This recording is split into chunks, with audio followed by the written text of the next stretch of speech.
Ardimas Pratama, tersangka pencuri ini tertangkap tim Opsnal Unit Ranmor Polrestabes Palembang di Jalan Kadir TKR Kelurahan 36 Ilir Gandus Palembang.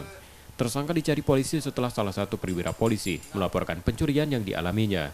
Hasil penyelidikan polisi, diketahui jika tersangka yang melakukan pencurian. Tersangka tak melakukan pencurian itu sendiri, ia bersama satu temannya yang kini dicari polisi. Selain uang tunai yang jadi sasaran tersangka, juga barang antik yang ada di rumah korban.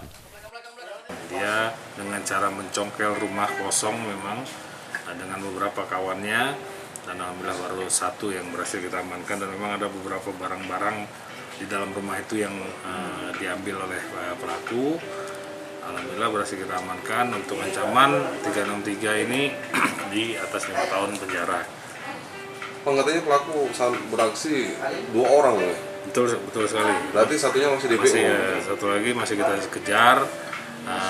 Mudah-mudahan tidak dalam waktu lama kita berhasil amankan.